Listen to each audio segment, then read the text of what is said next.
brought to you by East Texas Professional Credit Union and John Fraser Allstate.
gentlemen, we thank you for visiting Jeff Traylor Stadium. Documentary! Travel safely to your final destination. What's up, buddy?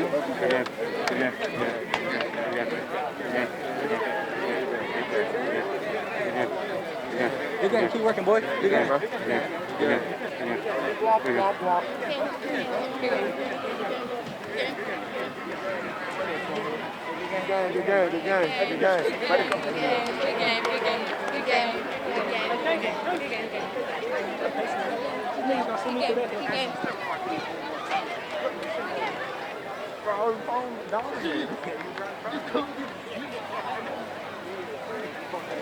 Right here, guys.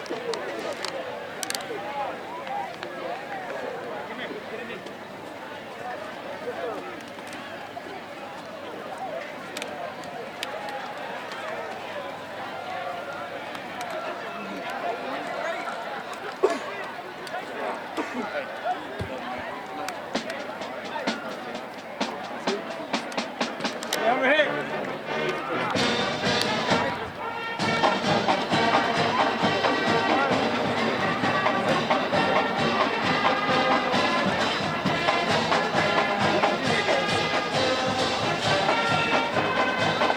Hey, look, I know it hurts. I wanted to win just as bad as y'all did, but yeah, you played tough. I'm extremely proud of you. I'm extremely proud to say I'm your coach. I love every single one of y'all. The season is not over. All right? Keep doing what you should do. You get another shot at those guys. All right, but we got to go back to work Monday. 7 a.m. meetings start Monday. All right, we'll practice at 8, and then we'll get y'all out of there. There's no school Monday. Be there on time, ready to rock and roll. Coach Newton? Got a shoulder, man. Let's pray. Heavenly Father, Lord, we just humble ourselves before you. We just thank you for these young men, the work they put in. Help us to learn from these balls, Lord. Help us to grow as coaches. Help us to grow as players. We continue to grow together as a team. Get better and finish this year out strong. We love you. Give us traveling mercies as we head home. We love you in the name of Jesus. Amen. Hey, we ain't done. Come on, y'all. Let's break it off. Get tight, baby. We ain't done. Bring it out. Ready? Panthers on 3. 1, 2, 3, Panthers!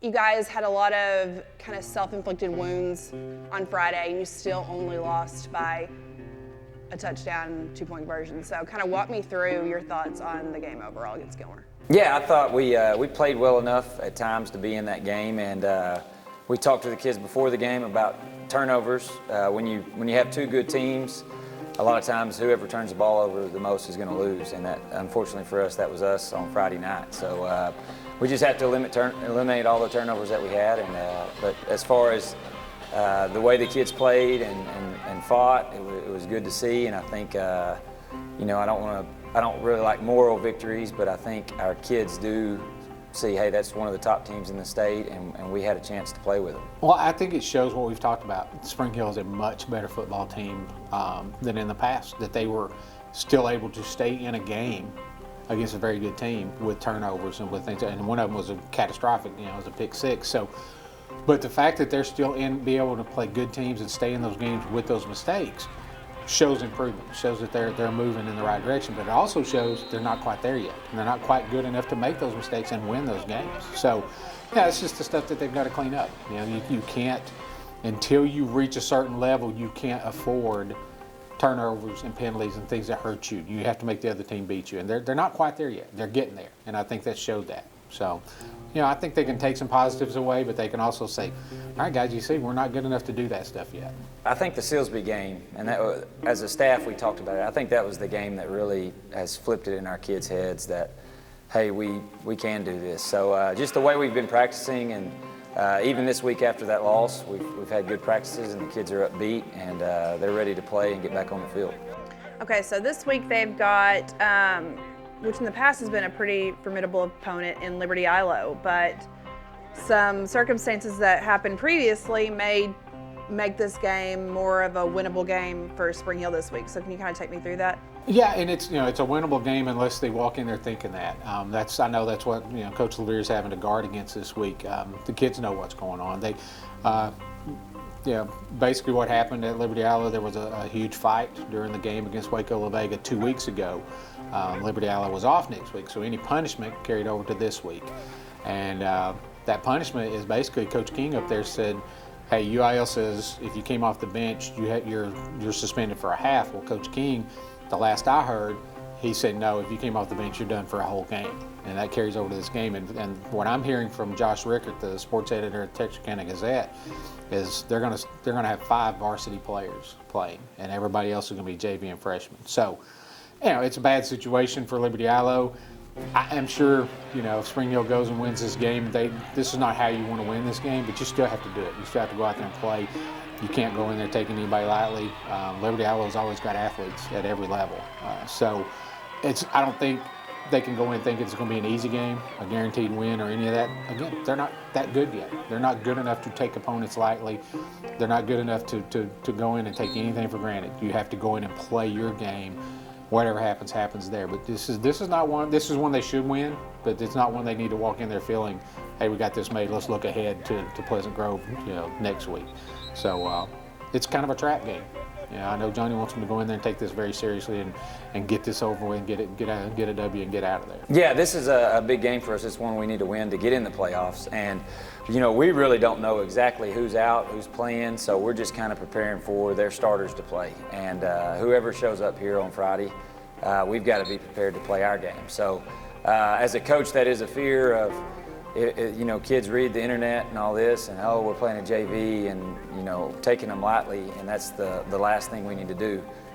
With our district being so tough, getting a win will help us get in the playoffs, but getting a win by 18 points or more really kind of will help us too. So we've got to just come out and take a step forward as a team. And hopefully the scoreboard will reflect that. Well, and that's the task ahead. That's the challenge that the Spring Hill coaching staff has. Is yes, you're going to go in there. This is almost like a scrimmage, almost like a JV game. It should be, but you never know. And then you have a week off. But I think you take it as a positive. I think you go in there. Hey, let's get this win. Hopefully, to be honest, a win in this district gets you in the playoffs. Even if they happen to lose the last 2. I know they're not approaching it that way, but this win goes a long way toward getting you close to that coveted playoff spot. Get that taken care of, get it out of the way. Then you have 2 weeks to get ready for probably the best team in the state in Class 4A Division II. So I think it can be a big positive for them. I like the direction Spring Hill's heading.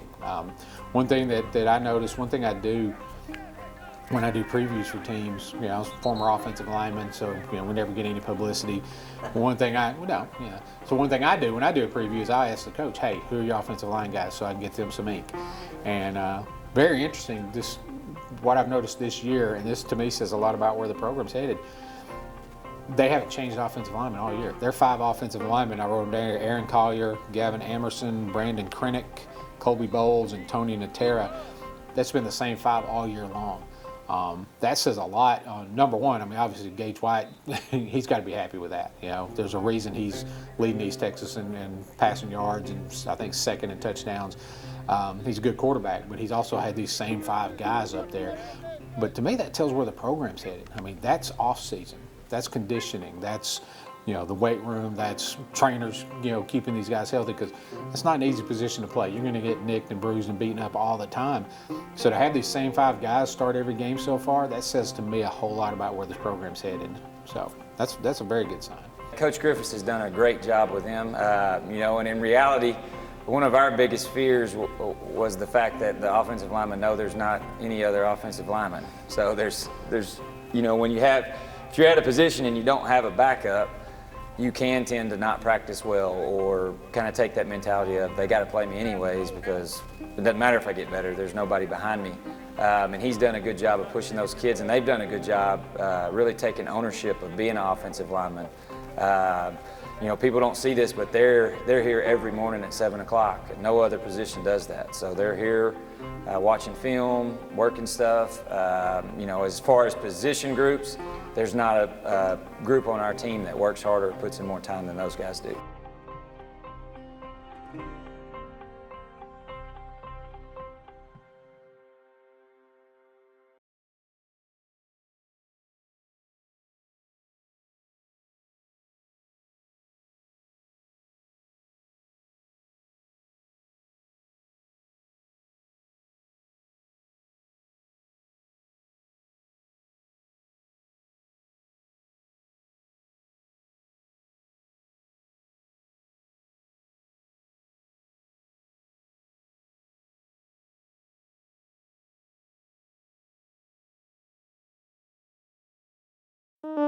Bye.